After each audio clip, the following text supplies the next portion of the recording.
Na sequência do episódio de ontem, hoje vamos falar sobre novos avisos que estão a surgir que obviamente nos deixam preocupados. Vamos falar também porque é que Bitcoin está cada vez mais posicionada para ser uma solução e não um rival ou um competidor, mas efetivamente uma solução para tudo aquilo que está a acontecer. E vou-vos mostrar gráficos ao nível de dados on-chain. Também vamos olhar para um gráfico que é muito importante que vocês têm que ver, principalmente até ao final do mês, porque eu acho que vai determinar os próximos 2, 3 meses, 4 meses, quiçá até meio ano para Bitcoin. Meus amigos, é na sequência do episódio de ontem, acho que vai valer muito a pena, fica até ao fim.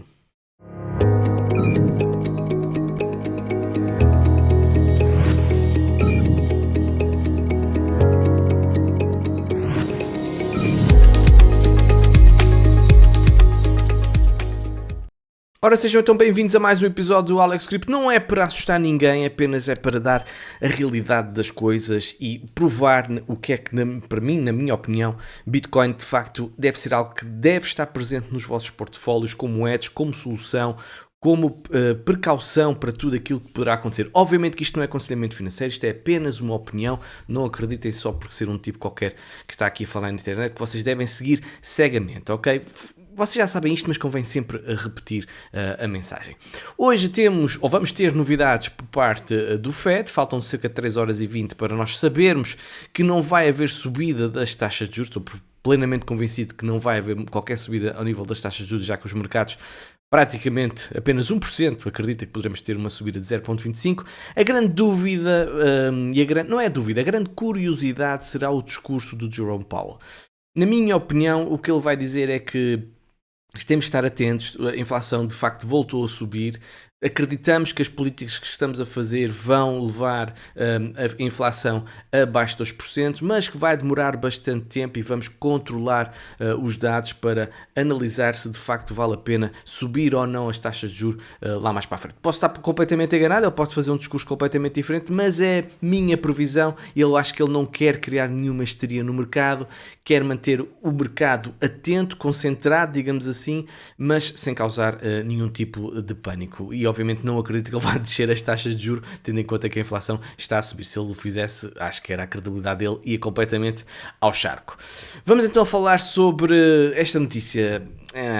OCDE, isto tem muito que se lhe diga, pessoal. OCDE diz que novo choque nos combustíveis pode prolongar aperto nos juros em 2025. E aqui está claramente, na minha opinião, não é uma teoria da conspiração, atenção, mas é lendo as entrelinhas, eu acho que estamos aqui claramente a assistir a uma guerra uma guerra económica, uma guerra financeira que tem por detrás os BRICS. E já vou explicar porquê. Portanto, aqui os derivados do petróleo sofreram então um novo impulso nos últimos meses devido a estas medidas de reduções no fornecimento, tal como eu tinha dito ontem, decretadas pelos maiores produtores de crudo, como, atenção, sublinho, a Arábia Saudita, que lidera a organização dos países exportadores de petróleo. Se nós virmos a notícia do alargamento dos BRICS, e aqui neste título diz que um tsunami em potência na ordem mundial, eles querem, acima de tudo, uma estratégia comum e um conjunto de países que não querem manter-se fora dos grandes centros de decisão globais, ou seja, querem marcar uma presença. Reparem bem quem é que se vai juntar aos BRICS. Arábia Saudita, Emirados Árabes Unidos, principalmente estes dois, Egito, depois Irão, Etiópia e Argentina. Reparem, os BRICS vão ter uma nova agenda que vai agregar 29% do PIB mundial, 46% da população e, atenção, 43% da produção de petróleo e 25% do comércio mundial. Já aqui disse que o presidente americano baixou, pelo menos não sei se já subiu ou não, mas baixou as reservas que eles tinham ao nível do petróleo.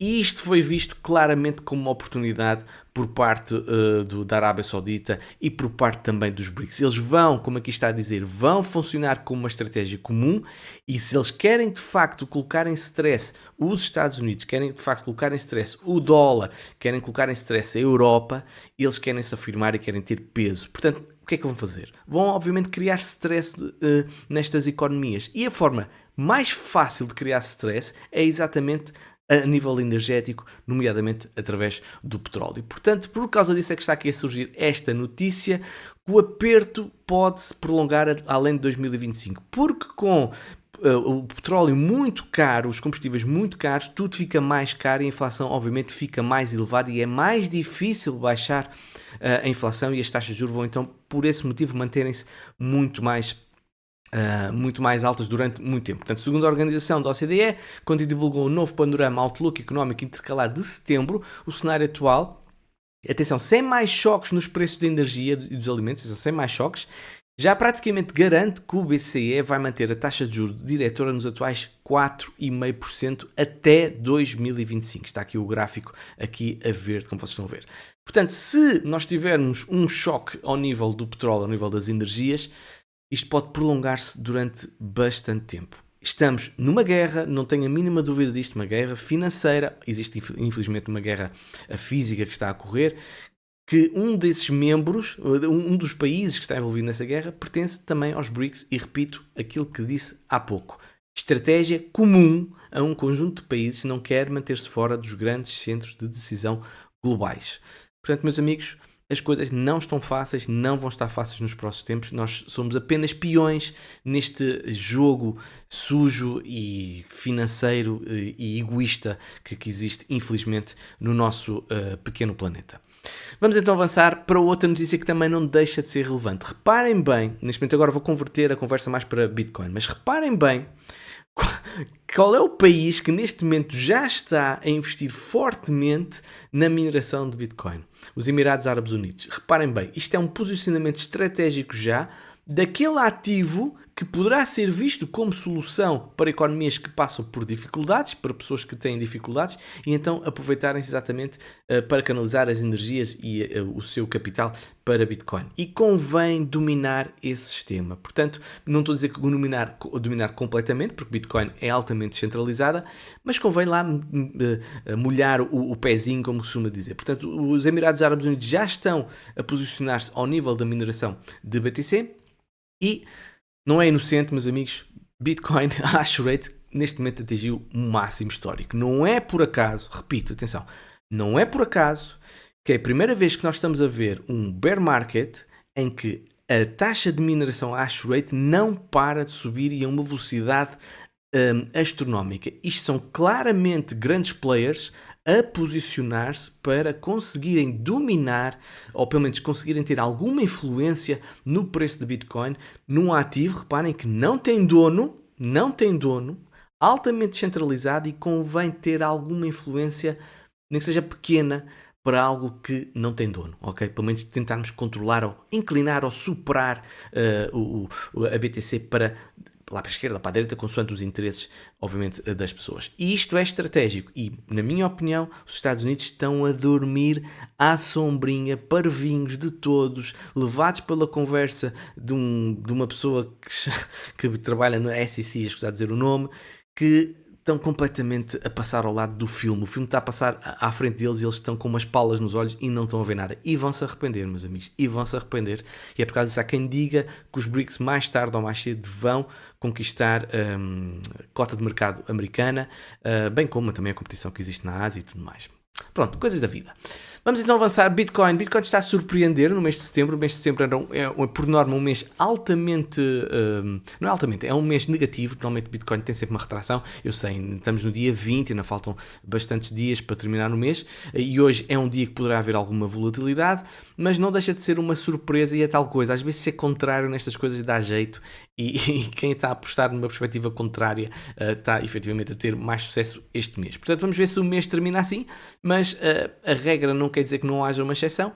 Mês de setembro costuma ser um mês negativo para os mercados, não é só o Bitcoin, mas Bitcoin neste caso está a valorizar-se, como vocês podem ver aqui, 4,3%. Este gráfico é muito interessante e vocês já devem estar fartinhos, como eu, de um período de lateralização, mas estes períodos de lateralização são fundamentais para criar estruturas.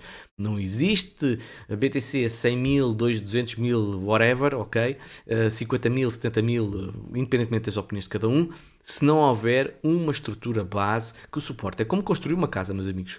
Se a base for funda, for sólida, o edifício pode ser mais alto. Se não, obviamente que não pode. Portanto, aquilo que nós podemos ver, sempre que nós tivermos um processo, não é sempre, exceto 2 vezes em que nós tivemos um processo de lateralização, neste caso de 24 semanas e de 20 semanas, em 2018 e em 2022, foi os únicos momentos em que nós tivemos uma retração do preço. Curiosamente, foram 2 momentos de capitulação de mercado. De resto, por norma, nós vemos períodos de lateralização significam uma subida do preço. E reparem bem quantas semanas é que costumam acontecer a levar exatamente a essa consolidação. 28, 27, 27, 29, 29, 25 e nós vamos com 27 semanas de lateralização. Portanto, acredito que esta lateralização pode estar a chegar ao fim, mais semana, menos semana, obviamente não vamos ficar aqui eternamente, e não deixa de ser relevante também que nós tivemos 2 momentos de acumulação, o maior deles todos foi de 41 semanas, no fundo do bear market. Portanto, não sei, vamos ver o que é que vai acontecer, mas seguramente vamos ter novidades e não deixa de ser curiosa esta estatística ao nível do que é que significa a acumulação de BTC numa perspectiva macro. Também dizer que a correlação entre Bitcoin e Nasdaq está a diminuir. Isto efetivamente é bom porque o Nasdaq pode estar em momento de correção, até porque as notícias macro não são efetivamente muito positivas e Bitcoin precisa de se afastar dessa possível corrente que varre todos os mercados num determinado sentido. Eu continuo a achar, atenção, eu por muito que gosto de Bitcoin, por muito que acredito neste mercado, eu continuo a achar que se houver um Black Swan, um evento, um crash muito agressivo, eu acho que Bitcoin não vai obviamente ficar imune a isso, eu acho que vai cair. Poderá recuperar mais depressa do que os outros mercados, como nós temos visto isso, e aliás, BTC continua a ser o ativo de 2023 com melhor performance comparado com os grandes índices do mercado. Portanto, fica aqui esta notícia, a correlação está a diminuir com este motivo de interesse que Nasdaq também está a corrigir, obviamente que é positivo. Também dizer que nós estamos a assistir a uma certa exaustão por parte dos hodlers de curto prazo e por parte dos hodlers de longo prazo. E não deixa de ser curioso este gráfico aqui, escrito aqui por este senhor, El Criptotavo, que é, por norma, nós temos os melhores sinais de compra quando verificamos o momento de exaustão dos hodlers de curto prazo. Foi assim quando o BTC estava nos 28 mil e depois subiu aos 69 mil, e foi assim também quando o BTC estava nos 17 mil e nos 15 mil, como vocês podem ver. Neste momento isso não está a acontecer, o mercado está muito, muito morto, não há grandes movimentos de venda, digamos assim, em que os short-term holders fiquem em forte prejuízo, ou também os longo prazo também fiquem em forte prejuízo, ou o oposto, em alto lucro. Aliás, também tivemos um excelente sinal de venda quando nós vimos aqui os hodlers de longo prazo. Reparem bem a quantidade e a dimensão do lucro que neste momento existia para quem estava no mercado há alguns anos. Portanto, são efetivamente indicadores muito interessantes que eu recomendo que vocês também acompanhem. Também dizer que os hodlers de longo prazo estão neste momento em máximos históricos, pelo menos estão nos 75,8%, e aquilo que nós podemos ver estatisticamente é que quando começa a cair, este gráfico, quando começa a cair, significa que o preço de BTC está a subir. Faz todo o sentido, não é? Portanto, os hodlers de longo prazo, quanto maior é o preço, mais vão vendendo, enquanto que o preço, se estiver a cair, o que é que acontece? Os hodlers de longo prazo mais vão comprando, porque acreditam, obviamente, na tecnologia, são o core, digamos assim, de Bitcoin. Portanto, fica aqui a referência. Não sei se vamos fazer máximos históricos, não sei, não faço ideia, mas não deixa de ser um valor muito interessante. E se isto aqui tecnicamente é um duplo topo, neste caso triplo topo, o que poderá indicar um movimento de descida, que obviamente indicar também um movimento de subida por parte do BTC. Mas isto aqui já é só meramente especulação, como vocês seguramente percebem. Também indicar aqui, mostrar este gráfico aqui do Ruth, que é este On-Chain Value Map, que engloba uma série de indicadores, digamos assim, on-chain, desde o Realized Capital, o Liquid Supply e o Coin Dates Destroyed. Mostra muito bem que nós estamos numa fase ainda muito inicial, ou melhor, numa zona muito interessante para a acumulação de Bitcoin, tendo em conta todo o cenário macro em que nós podemos ver de facto Bitcoin a atingir este topo deste canal, digamos assim, desta zona aqui cor-de-rosa. Portanto, o fundo nós estivemos ali na zona dos 15 mil dólares, 16 mil dólares, e já vou explicar porquê, porque é difícil nós irmos novamente abaixo dos 15 mil dólares, já vou explicar porquê também, mas este gráfico também é bastante interessante. Também temos que ter em consideração a sazonalidade. Setembro, reparem como setembro nos últimos anos, deste ciclo de 4 anos que costuma acontecer com o Bitcoin, reparem, o setembro pré-halving é por norma um momento em que nós ou estamos a sair de um período de acumulação ou estamos num período de correção. Não é uma altura de pico, de subida, de uma subida muito expressiva por parte de Bitcoin. Portanto, já tinha mostrado este gráfico também, não desta forma, da sazonalidade, mas reparem, topo, fundo, setembro a surgir, período de correção. Topo, fundo, setembro a surgir, lateralização e depois sim começamos a subir. Vamos ver o que é que vai acontecer, mas se tivermos uma correção durante mais alguns meses, não é de estranhar, ou mesmo uma subida ligeira também, obviamente não seria de estranhar. É depois do halving, atenção, e não estou a dizer no dia a seguir, é depois do halving que as coisas de facto começam a ficar mais interessantes porque há um choque de supply de BTC. E obviamente que tenho que pôr aqui um parênteses muito importante, se nós tivermos ainda este ano a aprovação do ETF de spot de Bitcoin, obviamente que eu acredito mais num cenário de subida pré-halving mais expressivo do que se não tivermos esse ETF aprovado. Ok? Outro cenário também interessante, até onde é que nós poderemos ir ao nível de lucro, digamos assim, de BTC? Como vocês devem compreender, quanto mais recente é um ativo e menos capital está investido nesse ativo, maior é a percentagem de lucro e também a percentagem de perda correspondente. Portanto, e aquilo que nós podemos ver é que nós estamos aqui, nós somos este gráfico verde, e aquilo que nós podemos ver, o cenário de o ciclo de 2011 a 2014 foi claramente o mais lucrativo, certo? Passámos os 10.000% de lucro. Depois tivemos os 2015 a 2017, que não chegámos aos 10.000% de lucro, se calhar ficou ali mais ou menos nos 6.000% de lucro. O 2018 a 2020 superámos os 1.000% de lucro, o que foi excepcional. Portanto, a previsão, acredito eu, que a tendência será desta linha verde, pode ir mais para cima ou mais para baixo, mas que termine abaixo destes 3 ciclos. E se a distância for algo que vocês estão aqui a olhar como curiosidade, se calhar estamos a apontar ali provavelmente para um ciclo potencial de 500% de lucro, o que não seria obviamente também muito interessante para Bitcoin. Vamos ver se de facto o que é que o BTC nos vai dar daqui para a frente, mas fazer 5 vezes era muito, muito bom para BTC. Agora vou-vos mostrar um texto, não se assustem, eu sei que ele parece um bocadinho grande, mas ele é muito, muito interessante e vai ao encontro daquilo que eu disse ontem, da importância de ter Bitcoin como hedge. É do Will Clement, é uma pessoa que de facto escreve muito bem, que tem uma cabeça muito direitinha, muito certinha, está entre as orelhas. Pronto, e diz o seguinte: apesar de ter caído quase 70% em relação aos máximos de 2021, ainda há uma grande probabilidade de Bitcoin ter sucesso. É amplamente conhecido que Bitcoin foi criado a partir da crise financeira de 2008 com a previsão de Satoshi de que o risco moral e os incentivos estabelecidos durante aquele período de intervenção do Banco Central causariam uma alteração do tecido da percepção financeira devido à continuação expansão monetária, certo? Nos 15 anos desde então, nos últimos 15 anos, a dívida federal como percentagem do PIB, a produção económica dos Estados Unidos, aumentou de 60% para 120% nos dias de hoje. Existem 2 formas de resolver esta questão a partir dos primeiros princípios. Destes princípios, ou devemos aumentar o crescimento da economia a um ritmo maior do que a criação da dívida, ou diminuir o montante da dívida criada em relação ao crescimento da economia. Para acompanhar estas décadas de criação de dívida, os Estados Unidos precisariam de nada menos do que um milagre utópico alimentado por inteligência artificial. Pronto. Por outro lado, os incentivos políticos para serem apreciados e reeleitos, estes mesmos políticos, deixam uma baixa probabilidade de que os líderes eleitos deem prioridade a grandes cortes nas despesas. Ou seja, precisamos ter uma economia a crescer muitíssimo, certo? Para superar o ritmo da produção de dívida, ou então cortes profundos que obviamente não vão acontecer porque quem os faz obviamente quer manter os seus cargos na política, e nós vamos ter eleições em 2024. Ao mesmo tempo, os baby boomers estão a chegar à idade da reforma, ok? Que são pessoas que obviamente têm um peso político muito grande e uma influência muito grande. Os programas de segurança social dos quais dependem devem ser apoiados pela nova classe trabalhadora, que é menor e está num ambiente mais difícil para a criação da riqueza relativa do que os baby boomers. Estes fatores combinados deixam-nos com uma elevada probabilidade de aumento da dívida em relação ao PIB. Lembram-se ontem ter falado que nós atingimos um máximo histórico ao nível da dívida americana e que em 2030 já podemos estar nos 50 trilhões e em 2040 atingir os 100 trilhões de dólares, que é algo de facto assustador.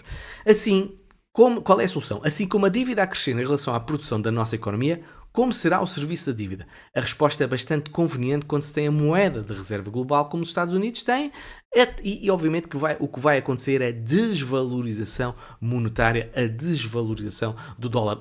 Nada que espante, sinceramente, que temos vindo a assistir a isto ao longo de décadas. Muitos considerariam a estrutura que os Estados Unidos estão a fazer como um esquema Ponzi, ok? É o tal Ponzi que muita gente apelida, que é o sistema Fiat, uma vez que emitem dívida que é paga através da emissão de mais unidades monetárias e de dívida recentemente emitida. Então, quais serão os ativos que devem beneficiar desta catástrofe, digamos assim, económica financeira no longo prazo? Ele fala no mercado imobiliário, ele fala no ouro, ele fala numa série de ativos, mas obviamente que eu vou para a parte de Bitcoin, que acho que é mais interessante para nós. Eu li recentemente um relatório das Nações Unidas, estou a citá-lo, que incluía alguns gráficos muito interessantes sobre as tendências do sentimento global e da percepção em torno dos padrões de vida, alguns dos quais, creio, também apontam para um pré-condicionamento favorável para que Bitcoin alcance a adoção em massa. A confiança do público, reparem nisto, a confiança do público nos governos, neste caso no governo americano, está perto do nível mais baixo de sempre, caindo de 79% quando o estudo começou originalmente em 1960 para apenas 16% nos dias de hoje. À medida que uma grande parte dos americanos continua a sentir-se mais deixada para trás e insatisfeita e vê o seu dinheiro a valer cada vez menos, acrescento eu, provavelmente procurarão revoltar-se e combater o sistema atual ou procurar alternativas. Acredito que esta dinâmica vai criar o pré-requisito para a vontade de adotar um sistema monetário alternativo e com a existência de uma válvula de escape através de Bitcoin. Meus amigos, eu não estou a dizer que quero isto, certo? Eu não estou a dizer que isto vai ser bom. Se isto acontecer, estamos a falar de uma catástrofe, ok? Estamos a falar de caos social, de, sei lá, sangue nas ruas, de algo muito, muito, muito mau, como nós já vimos, infelizmente, nos Estados Unidos. Mas eu acho que nós estamos, de facto, a caminhar para um beco sem saída. Eu acho que as pessoas, mais cedo ou mais tarde, ou vai imperar uma lei marcial, certo? Ou nós vamos caminhar cada vez mais cedo ou mais tarde para uma revolução de todo um sistema financeiro, ok? Um crash monumental deste sistema financeiro que está, obviamente, viciado em impressão de dinheiro, em emissão de dívida e que não para.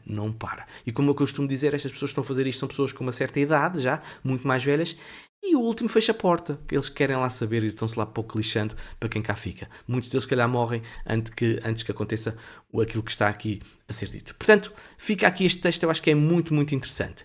Algo que eu agora também queria partilhar convosco e partilhei na minha comunidade privada, na minha sala pessoal, mas quero partilhar convosco que é de uma pessoa que se chama Dr. Profit. Ele, de facto, tem uma explicação muito boa porque é que acha que é difícil Bitcoin cair abaixo de determinado valor, e isto está relacionado com os mineradores. Meus amigos, já vos disse mais que uma vez, os mineradores têm uma palavra fundamental no preço de Bitcoin.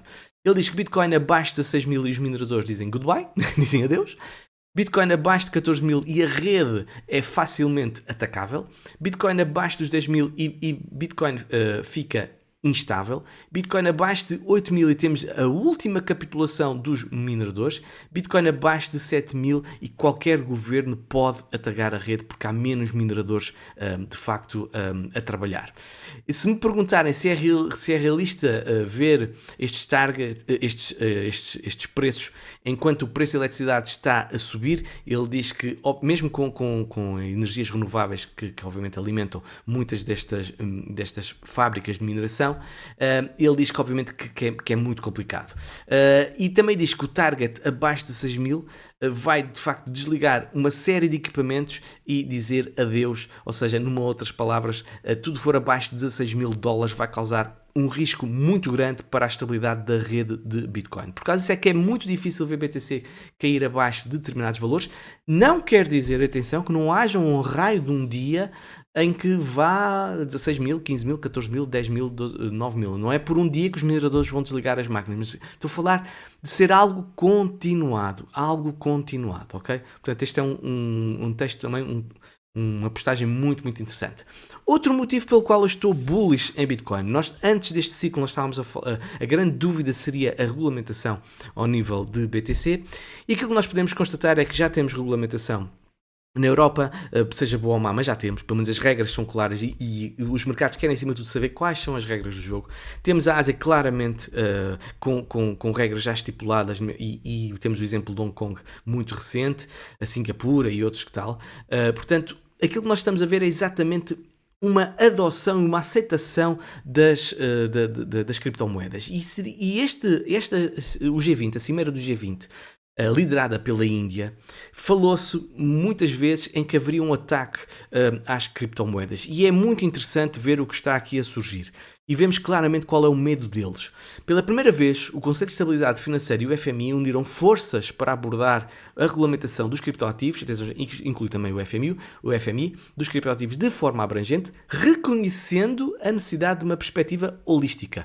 O objetivo principal é identificar as ações políticas necessárias que equilibrem a regulação e a estabilidade financeira. Em relação às questões monetárias, um princípio fundamental é, atenção a isto, o princípio fundamental é não legalizar o uso de ativos criptográficos como o Bitcoin como moeda fiduciária. O que eles não querem ver é Bitcoin como moeda fiduciária, ok? E sinceramente com isso, vivo bem. Pois isso poderia comprometer a soberania monetária, obviamente, dos seus sistemas com as suas moedas de lixo que existe de uma forma transversal. Em termos de estabilidade financeira, as diretrizes sugerem licenciamento e registro para emissores de criptoativos com foco no tratamento consistente de atividades e riscos semelhantes. Mas o mais importante está aqui. É importante realçar que não se fala de banir criptomoedas, indicando um consenso global contra tais medidas. Portanto, isto não é por acaso. Depois daquilo que eu já vos vi, que há países que neste momento já estão a minerar Bitcoin, ok? E que a Bitcoin está cada vez mais interiorizada no setor institucional, é impossível, sublinho e coloco a negrito e a piscar, é impossível neste momento banir Bitcoin ou banir um conjunto de criptomoedas. Vamos ver sim regulação, vamos ver sim integração, vamos ver sim a fusão entre estes dois mundos, das criptomoedas e o mundo real, tal como eu tenho dito nos últimos anos, desde praticamente que comecei a fazer vídeos de YouTube. Ok? Muito interessante também que aqui está. Vamos então agora falar sobre os gráficos. Pronto, o dólar está a corrigir tal como era suposto, já são muitas semanas a corrigir, portanto, nada só para sempre, nada 10 para sempre, vocês já sabem disso, seguramente que aprenderam. Eu acho que esta linha aqui, a amarela que eu coloquei, é bastante interessante porque está relacionado com o topo de maio de 2023. Se nós reagirmos nesta zona, acredito neste cenário que aqui está, nesta seta branca, ou seja, de uma possibilidade de bull flag e continuação de subida, porque na mensal, de facto, o dólar está bastante bullish. Se perdermos, e principalmente se for um movimento rápido nas próximas 2 semanas, e caímos abaixo desta linha amarela, nós vamos ter uma retração, é o mais provável, e se calhar ele aqui há moving average de 50 períodos, ou até mesmo aqui esta linha verde que aqui está. Portanto, muita atenção a esta linha branca. Vamos olhar agora também para a dominância de USDT, continua a cair, neste momento a fazer suporte na moving average de 50 períodos na diária, mas o cenário ainda está, na minha opinião, caminharmos aqui para esta zona aqui dos 7%, 7.70% e quiçá vir aqui este OB, este order block aqui dos 7.40%. Obviamente que uma descida do dólar e uma descida da dominância de USDT favorece, obviamente, Bitcoin. Vamos então agora falar Bitcoin numa perspectiva mais de curto prazo e foi muito interessante aquilo que tem andado a acontecer. Portanto, nós tivemos, de facto, o breakout desta bull flag, em que depois viemos fazer suporte, e era fundamental nós termos aqui um raio de pressão de compra e fazermos suporte, antes isto é validar este breakout, e neste momento fizemos novo momento de subida, e parece-me sinceramente que estamos a fazer nova bull flag, pelo menos no curtíssimo prazo, ok? Continuo a achar que esta zona dos 28.500 é uma zona de liquidez, que podemos perfeitamente ir lá buscar essa liquidez. Porém, nós não estamos de longe, não estamos minimamente perto a entrar em novo cenário de euforia. A zona dos 30 mil dólares continua a ser uma zona-chave para Bitcoin e até nós passarmos essa zona dos 30 mil, reparem, basta aqui fazer um zoom out, digamos aqui, a zona dos 31 mil é claramente uma zona em que vai converter, digamos assim, os ursos a um momento de mais bullish, não vou ver a bulls, e obviamente quem já está bull vai ficar um bocadinho mais eufórico, está bem? Também dizer que nós podemos vir ainda, isto é um cenário agora, um cenário aqui que convém ter em cima da mesa e neste caso para apoiar, digamos assim, quem é apologista de uma queda de BTC, nós podemos estar com esta subida, por exemplo, se formos limpar a liquidez, seja aqui, whatever, nós podemos estar na formação de um Head and Shoulders, ok? E como vocês sabem, a formação de Head and Shoulders é uma estrutura negativa e vamos agora, por mera curiosidade, ok? Não quer dizer que estes targets concretizem sempre, vamos até mudar de cor para vocês verem melhor. Nós podemos ver um hipotético, e já estamos aqui mais bem, depois de uma subida e depois de uma queda, uma hipotética queda à zona aqui dos 20 mil dólares, curiosamente ia buscar liquidez, portanto isto é perfeitamente válido o que está aqui a acontecer, porque esta é claramente uma zona muito interessante para os market makers levarem o preço de BTC. Portanto, muita atenção também a esta estrutura, ok? Se não passarmos a zona aqui dos 28 mil, 29 mil, podemos ir buscar aquela liquidez que eu disse, e aí se começarmos a virar, vão ver que muita gente vai começar a falar deste possível Head and Shoulders, ok? Muita atenção a isso. Também dizer que Ethereum no par BTC está a fraquejar, está claramente a fraquejar. Agora vou mudar isto para uma semanal. Nós tivemos uma bear flag, como vocês podem ver aqui, e ainda está em cima da mesa, porque enquanto nós não formos abaixo de 0.057, eu vou ainda dar como provável um Head and Shoulders invertido, ok? Portanto, está aqui claramente visível.